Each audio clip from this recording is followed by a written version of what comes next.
¿Te has preguntado alguna vez qué comprende la psicolingüística? Bienvenido, mi nombre es Robin y en este video analizaré la materia de psicolingüística.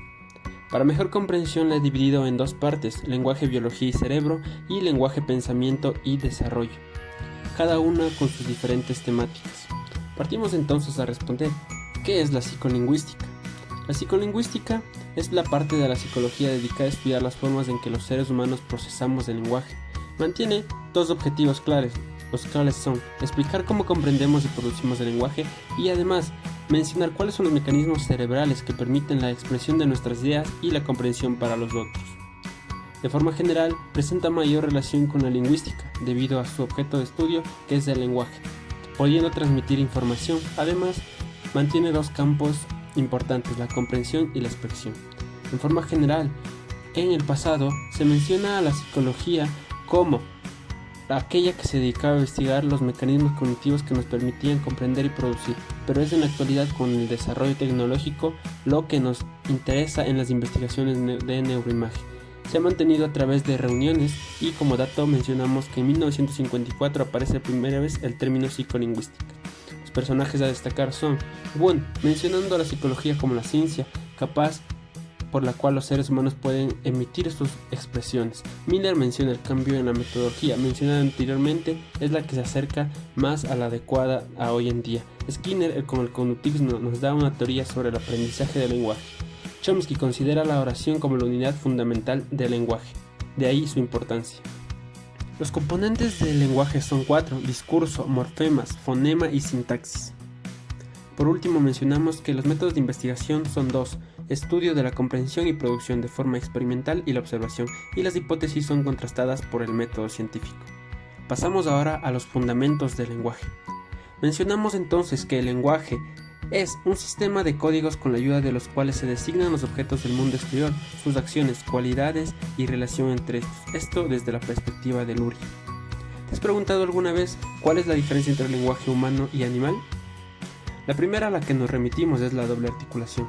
Tenemos por primera articulación la emisión de sonidos, esta es la relacionada a los animales, pero es la segunda articulación la que le da la particularidad de ser humano, la combinación de palabras, por tanto número ilimitado de oraciones, pudiendo crear una mejor comunicación, una mejor transmisión de lo que se quiere expresar.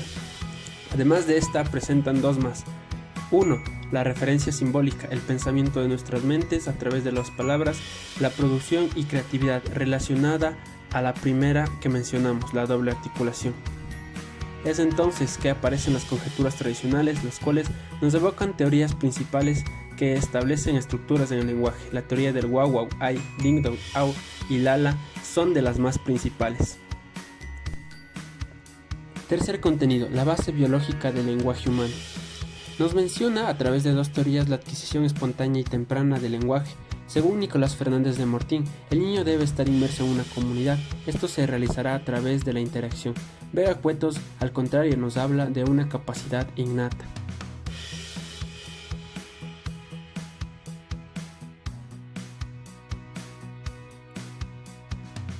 Existen varias áreas que intervienen en la producción del lenguaje, pero situaremos específicamente dos, las áreas principales. Broca, descubierta por Paul Broca en 1861, es la encargada de la producción del habla, y Wernicke, descubierta por Carl Wernicke en el siglo XIX, encargada de la comprensión. Daños en estas áreas nos dan como resultado afasia. Mencionamos primero a la afasia de Broca, la cual se caracteriza por una falta de fluidez, dificultad para encontrar palabras y errores sintácticos. Esta a su relación con la producción del lenguaje. Por el contrario, la afasia de Wernicke se caracteriza por una falta de fluidez, uso de neologismos y sustitución de palabras, esto debido a la falta de comprensión que habita en ella.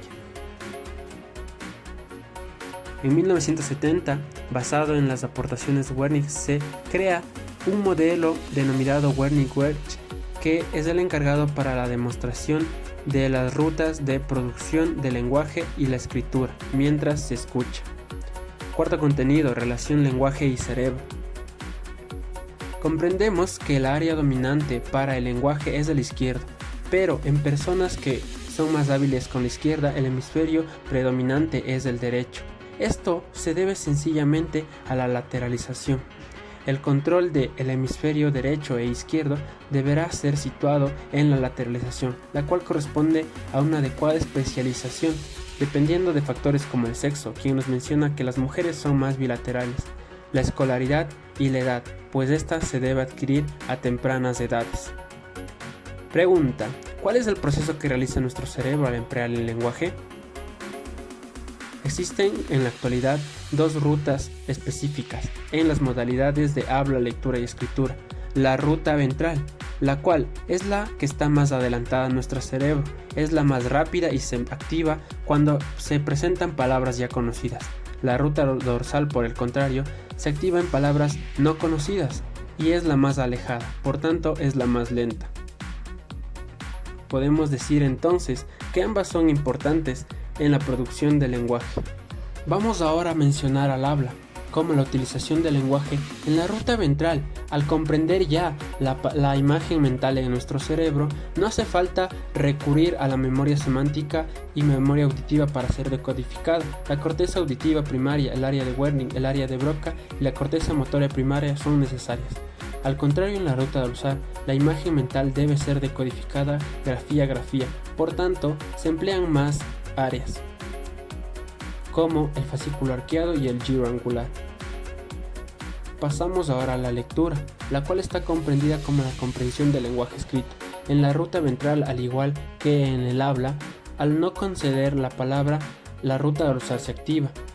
Sin embargo, en la ruta rápida, la palabra ya está representada grafía a grafía y no necesita ser evocada, por tanto esta es más rápida. Las cortezas se inician a partir de la corteza visual primaria, área de Wernicke, semántica y la corteza motora primaria.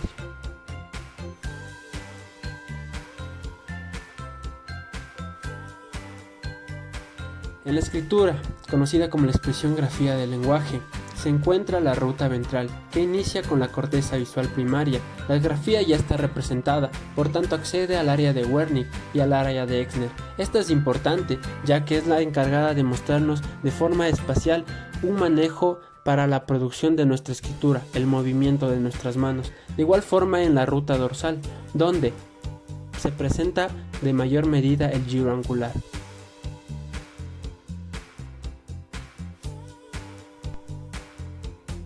Pasamos aquí a la parte 2 del video, lenguaje, pensamiento y desarrollo, con el primer contenido, la base cognitiva del lenguaje. Comprendemos al lenguaje como la capacidad que usamos para comunicarnos y transmitir información alrededor del mundo. Esto se sustenta a través de tres aspectos: el sistema nervioso central y periférico, el desarrollo socioeconómico y el desarrollo cognitivo. Las etapas primordiales son dos: la etapa prelingüística, que inicia desde los 10 a los 12 meses, es de tipo afectivo y gestual y influye de forma importante en la etapa lingüística, que inicia a partir de los 12 meses con la expresión de nuestras palabras, la adquisición de fonemas que serán perfeccionados alrededor de nuestra vida. Esta es la que se presenta en la vida adulta y por el resto de la vida. Entonces, se presentan dos teorías de adquisición del lenguaje. Skinner nos habla de un aprendizaje, lo que menciona que un niño debe estar en interacción y ésta se encargará de la producción. Chomsky, al contrario, nos habla de una capacidad innata que será reproducida con el paso del tiempo. Ambas nos dan una referencia clara de lo que puede representarse a la visión de la adquisición del lenguaje. El desarrollo de vocabulario se inicia a través de una serie de sucesos primordiales para la comprensión en los niños, que se inicia desde los sustantivos. La adquisición de lectura es un proceso de aprendizaje. Su comprensión requiere mucha comprensión y las etapas de esta son la prelectura, lectura y postlectura. Pasamos a la base social del lenguaje. Como ya hemos visto hasta este punto del video, el lenguaje no es particularidad de un ser humano, es una construcción social, ya que es la manera directa con la cual podemos interaccionar con los demás. Ha sido así desde mucho tiempo, por tanto es necesario la interacción social para el desarrollo. Esta facultad grande del ser humano no puede ser remitida a un ser humano aislado. Lo hemos visto en teorías y existen ejemplos que nos mencionan esta particularidad. Movimiento y lenguaje. ¿Existe alguna relación?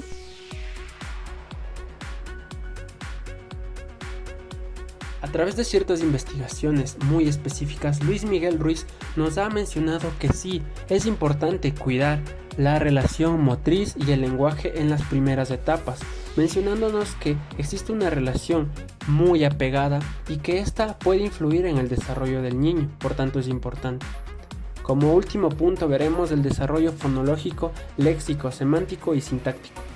Partimos con la definición de fonología, refiriéndose al sonido o a la decodificación de sonidos necesarios para la comprensión de palabras. Lo importante y lo que se recalca aquí es los fonemas, como unidad fonológica mínima que resulta de la abstracción o descripción teórica de los sonidos de la lengua.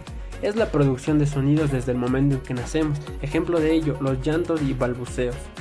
El desarrollo léxico es la comprensión de palabras existentes en un idioma, la combinación de ellos y todo lo que esto puede transmitir a la información. Para Brunner, el desarrollo léxico es importante ya que afianza nuestros conocimientos. Es desde los 0 a 10 años donde aparecen las primeras palabras, así sucesivamente es importante ya que se puede dar una mejor comprensión y unión entre ellas. Los vocabularios clásicos se remiten a dos tipos, abiertas y cerradas. Por abiertas comprendemos aquellas palabras que contienen sentido y significado claro. Ejemplo de ello tenemos a los sustantivos, casa, entre otros. Y las cerradas, las que carecen de contenido semántico pleno, lo que podemos concluir como uniones o preposiciones, y, o, u. El desarrollo semántico ha sido descrito principalmente como la adquisición del significado léxico y el significado proporcional. Es la relación existente entre una palabra y una imagen mental. El desarrollo semántico en las primeras etapas es importante y los aspectos que aborda la semántica están relacionados específicamente a los procesamientos lingüísticos. Por último, desarrollo sintáctico. La definición de esta es el estudio y análisis y la relación existente entre ambos. Es decir, la ubicación correcta en una oración para que la comprensión de ésta sea mejor. Los procesamientos sintácticos se realizan a partir de tres aspectos importantes: la asignación, especificación y construcción de etiquetas en una información adecuada. Hasta aquí el video. Muchas gracias. No olvides darle like.